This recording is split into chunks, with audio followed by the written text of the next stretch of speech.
Greetings, patrons. It's Will from StormTheCastle.com.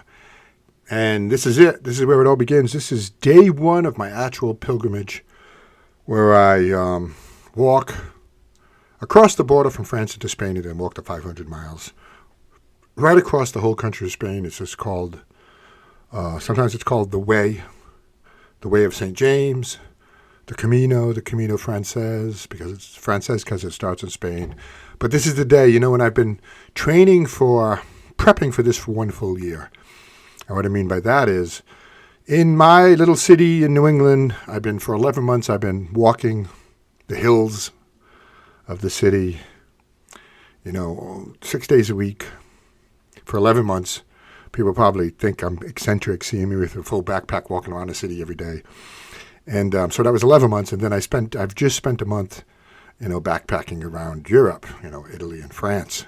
But now it all begins right here and near the border of Spain. And this is day one. And I'm going to put all of that to the test. Going to see if all of that paid off, because it's physical training. It's also psychological training.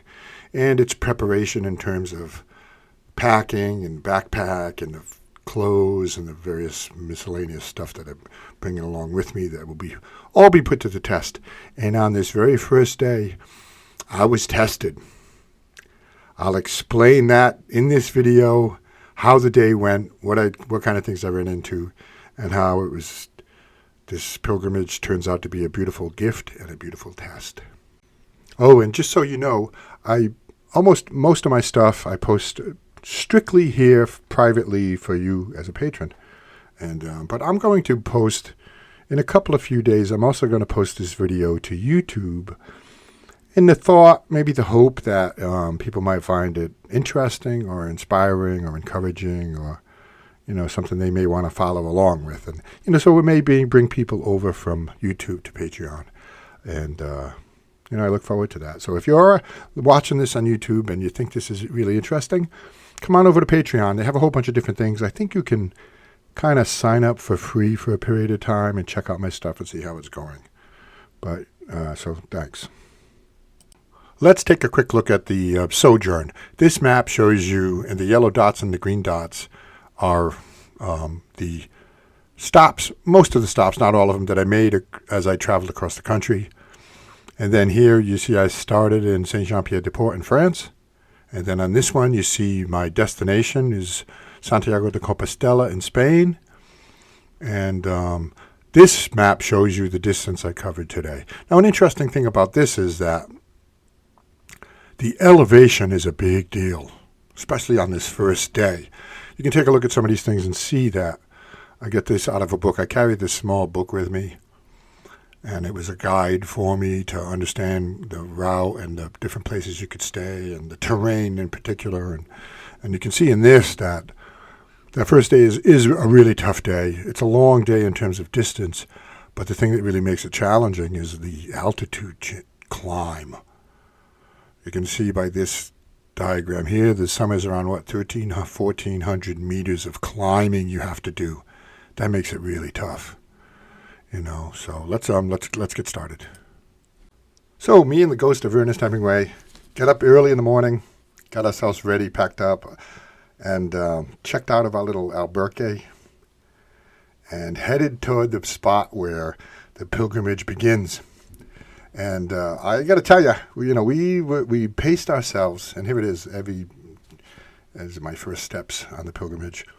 And we saw a lot of people rushing, and I thought that was unusual because while I can't determine the pace other people walk, we thought to ourselves, and I thought to myself, we gotta pace ourselves here. But you see people rushing, I'm like, oh, you got a lot of hiking and walking and rough terrain and to go, and you really should pace yourself, but everyone establishes their own pace. But we quickly get out of town, uphill. And shortly out of town, the uphills got worse. And as we started to reach some elevation and get out of the forested hilly parts into the mountainous parts, because we're passing through a gap in the Pyrenees Mountains, but you still got to get up really high. The whole thing was just covered in fog, everything, the whole day. We walked in a thick fog the whole day, never saw the mountains. only saw a little bit in front of us, sometimes a little bit of the hillside we were on. I'll show you pictures of sheep and whatnot. But it was almost like a dream. I felt like I was in that movie Excalibur. In that movie, there's a lot of symbolism when it comes to fog and dreams. And so it felt kind of like a dream walking in that thick, thick fog. My understanding is that happens a lot, and occasionally it'll clear and you get to see some beautiful looks at the Pyrenees Mountains, but we never get to see them. Well, anyway, we come to, after, I guess, maybe at some point early morning, around noontime, something like that, we come to our first little stop.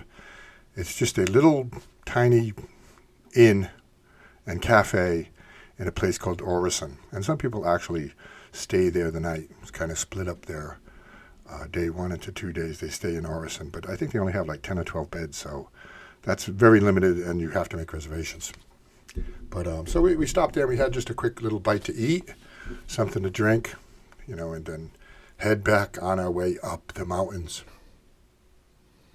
And Hemingway and I talked about a lot of things. He told me a lot about his life in Australia, which is really quite interesting. He's 71 years old, so he accumulated a lot of life experiences, which I found very interesting. And I told him a few things, and one of the things I told him was, I told him that I'm a writer, and so he probed into that a little bit more, and the subject came up that I've been thinking about this book that I haven't worked on or started even, but I just had this theme for an idea for a book called The Test and the Gift.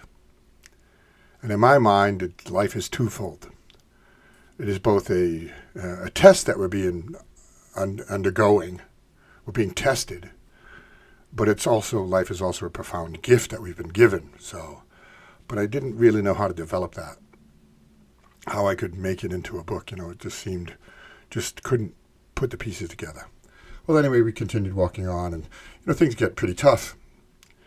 And so towards the afternoon, we were well past the peaks of the Pyrenees after all of that climbing, and pretty exhausted, but we felt pretty good. It was starting to get, let me think, late afternoon. We had just crested. We were somewhere along the top of the mountains, and the fog was still there. And we stopped at this one little place, and I'll show you a picture. I took a picture of Hemingway, where he was just sitting and resting, and we were resting here, taking a little break, and out of the fog comes walking a young woman in her 20s. Just appeared as if she'd drawn a curtain aside and passed through the curtains. And so both of us were just staring at her, looking at her. We didn't see a whole lot of pilgrims. Once we started the adventure, we didn't see a whole lot of pilgrims. Very few, in fact. But she came walking out of the fog, and she looked at us, and as she got close, I said, "Wow, for a second there, we thought you were an angel." She laughed. An angel come walking out of the fog. She laughed at that, and she stopped and chatted for a minute. And then she continued on while we still sat and rested. Remember, we're at the top of a mountain in the Pyrenees somewhere. And as she continued on her path, she got, 20, 30 meters away. And just before she disappeared into the fog, she turned and looked at us and smiled and flapped her arms like they were angel's wings. And we thought that was kind of nice, And then she disappeared into the fog. So for a while there, we both started to doubt maybe that was an apparition or something, just an angel coming past and stayed a minute and then disappeared again into the fog. Well, anyway, so we continued on our walking, and now most of it being downhill on the other side of the mountain range, heading towards a monastery in a town called Roncesvalles. It's a big, beautiful monastery with a lot of beds. Evidently, during peak seasons, I think they have a lot of pilgrims there. But then we come to another spot, and then we finally get out of the mountains, off of the mountains, the bare rock mountains, and we start to descend into a forest, which I called it the Enchanted Forest. The trees, and we had crossed the border, and at this point we're crossing the border out of France into Spain. I'll try to pop in a picture of that, where there's a marker. And there were remnants and statues and a few different landmarks for Charlemagne, which is quite interesting. And in the Enchanted Forest is where we started to slow down, and Barry was having trouble. We started walking shorter distances before taking a break. And he said, at one point he was thinking he might have to stop every 100 meters and take a little break because he was really starting to wear on him. We were 10, 11 hours into it at this point. And the weather started to change. It was starting to, you could tell that darkness was coming soon, and you could tell that some kind of trouble was brewing with the weather. And we come upon, in the forest, this little building about the size of an average living room, or maybe even a bedroom, small, stone and rock building with a roof and a door. And it's clearly one of those places, emergency shelters that, dot different landscapes and different trails, like the Appalachian Trail has a few of them, and, the trail has it, because evidently this is a dangerous part of the walk in the mountains. And depending on the season, it's probably people need this for refuge. But we went up to it and looked inside. And it looked like someone was living in there or was staying in there, because there was a backpack and supplies were out and a sleeping bag was unrolled. And we just took a peek inside, but we were like, because I think in both our minds we were thinking, it's starting to get late. It's late afternoon and we may need to shelter in place. But we decided against it because somebody was already there.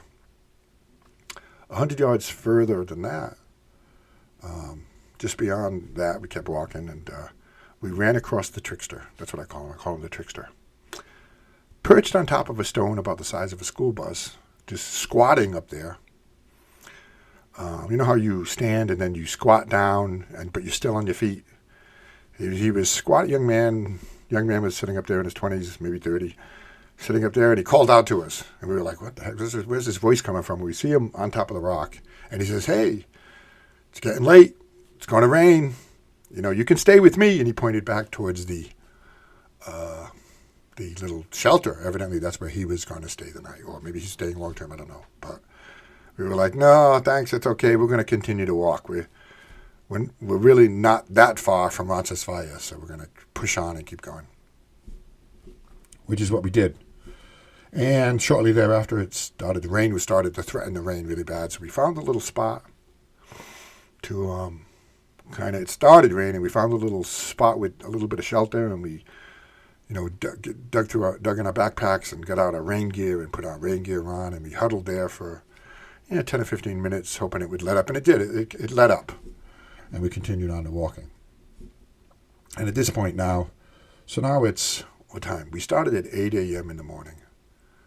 And now this time it's around, I'd say around between 7 and 8 p.m. So we had been walking almost 12 hours. We're taking frequent breaks towards the end.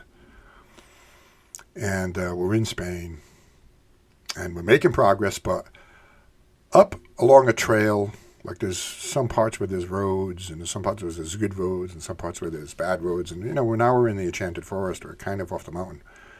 And the Spanish Border Patrol spots us and drives up to us. Two old men walking the pilgrimage, kind of late at night.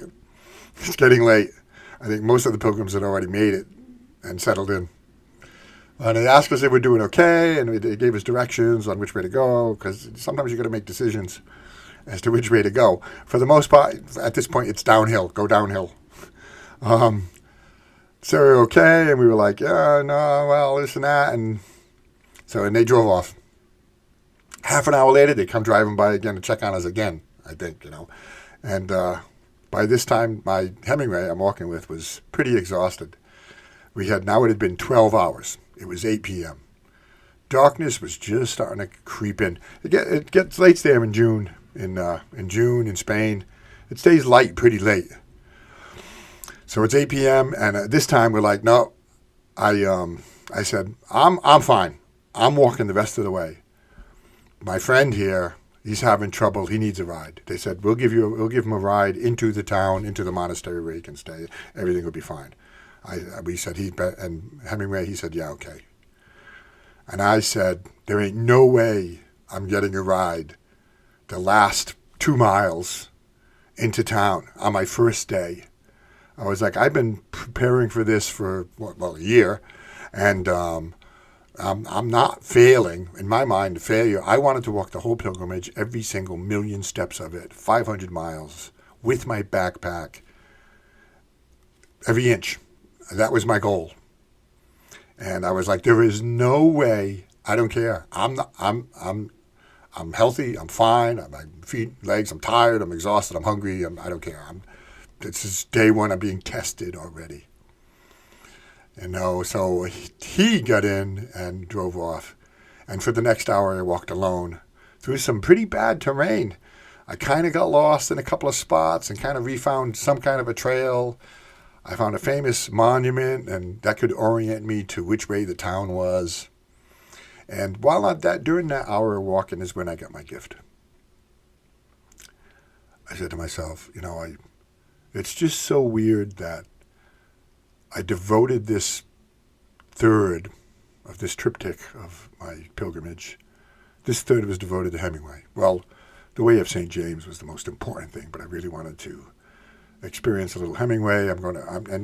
Coming up, you'll see, I'll go to Pamplona, I'll go to Berget, I'll go to the little town and the little inn where he wrote The Sun Also Rises. It's all on the pilgrimage. And I said, it's just so weird that I met with a man that looks just like Ernest Hemingway, and we talked about my writing. And so I imagined as a writer, it just kind of came to me. The solution to the problem of my book, The Test and the Gift. Barry Hemingway didn't really say this, but this is how I imagined it. As we parted ways at that 12 hours and he walked off into the fog just like the angel did, he turned to me and turned on his walking stick and looked at me. And he said, the idea for the book is pretty good. You're just missing one little thing. And I was like, what? He said, the thing is that the test is actually the greatest gift of them all. So that came to me, and I thought, he's right. The ghost of Ernest Hemingway is right, because the tests that we undergo in our life, the tests in terms of the things you have to overcome, the challenges you faces, the hardships, the difficulties, the sufferings you do, these are beautiful gifts in a strange way. There is no way to grow, to get better, to improve, if everything's easy. We need to be tested. When you put your brain through challenges, your brain gets stronger. When you put your muscles through challenges, your muscles get stronger. When you put your life through challenges, or when your life goes through challenges, you gain strength. And that was it. That was the gift. I had no idea that this pilgrimage would be a gift. My sole thought pretty much was to offer my suffering on the pilgrimage as a sacrifice for the people I love in my life, and for their souls. And little did I know that maybe the pilgrimage had another thought. The pilgrimage, and actually this is a theme that's going to come up, and I will talk more about some of these other things that happened during this pilgrimage, among these 42 days that I was on the Camino Frances. Little signs of the mystery of all of it, and how everything ties together and everyone ties together. And I'm currently writing the book, The Test and the Gift, and hopefully I'll get that done pretty soon. And as a patron, you'll get a copy of that, a PDF copy of that for free, of course. All right, so let me finish off the day one. From hour 12 on the road to hour 13, almost 13, an hour and 55 minutes. We left at almost exactly 8 a.m. At 8:55 p.m., I stumbled out of the forest, just like that, and came to within 200 yards of the back door of the monastery. I walked over to it in the dark. It was dark now. And there were several volunteers. Many of these places have volunteers that help pilgrims. Just were standing around the door with their mouths wide open looking at me like, whoa, where did this guy come from? And I said, do you have a bed for a pilgrim? So they ushered me in, and this one gentleman came in with me, brought me in to in-process me, and he said to me, you just made it. At 9 o'clock, we locked the doors. I was like, oh, I would have slept on the ground outside. But I made it, and I was proud of myself that I didn't give up, that I didn't take a ride, because I wanted to walk that day, every day, on my own, of my own accord, with my full backpack and water, every single inch of those 1,000,000 miles. And I accomplished that on day one. They processed me in, stamped my booklet to prove that I was in Roncesvalles, gave me some bed sheets and assigned me a bed. So he tells me The guy tells me, "You're never going to guess what happened." He said, "You're not the only one." He said, "We got a call from the police not half an hour ago, maybe like half an hour ago." He said, "We got a call from the police. They're bringing in a young woman who got lost and she's scared." So I thought to myself, she got lost. She's in the forest. She's scared. We found her. The police went out and found her and brought her into the monastery. And I thought to myself, I wonder if that's her. Well, anyway, he checks me in. So I says, wow, that's something. So, but my case is different. It took me a long time, but no emergency. I made it through. I made it up and over the mountains, through the little town of Orison, through the rain, past the Trickster, talking with Hemingway, not much to eat, into the Enchanted forest, down on the other side of the mountains, and to the door of a monastery. It was a long day, but it was a beautiful day. Well, anyway, he checks me in, stamps my book, tells me to go upstairs to where the dormitory is. Beautiful big monastery, beautifully remodeled, a lot of beds, a couple 100 beds. I go to my bed, and who is sitting on the bed next to me? That's the angel, the young lady. Her eyes light up, and she looks at me, and she says, "Wow, you're never going to guess what happened to me." And I was like, oh, no. Really? So she told me the story, she said, and it's quite adorable. She said, it started to get dark, and I was in the forest, and I started to get scared, and I was doubting. She said, "I think this is all a scam. There's no pilgrimage. I'm lost in the forest." She called her dad back home in Massachusetts. Not Massachusetts, back in the States.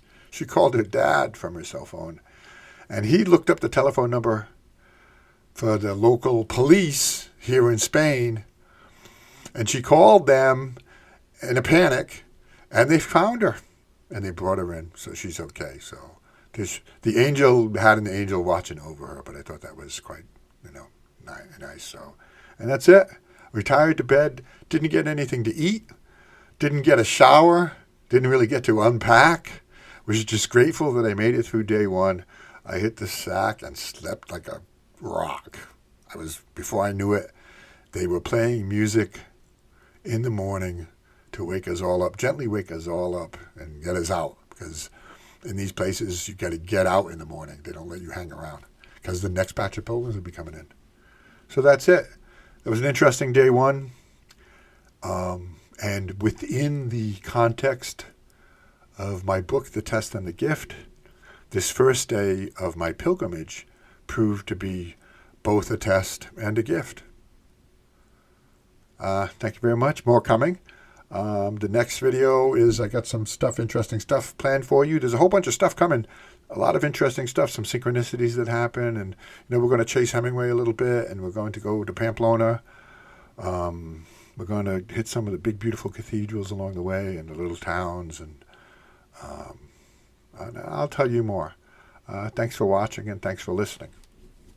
If you come over from YouTube and you're thinking about signing up for Patreon, well, thank you very much. I would appreciate your support. This year, I'm planning, I'm planning 2 books, The Test and the Gift, and another book is as much of a juxtaposition. This is a contradiction, is on how to build cardboard castles. And I'm planning 2 trips. In April, I'll be going to witness the total eclipse of the sun. I have to travel to do that. And at some point this year, I plan on going to Peru to visit Machu Picchu. And as a patron, you can follow along with that. Thank you.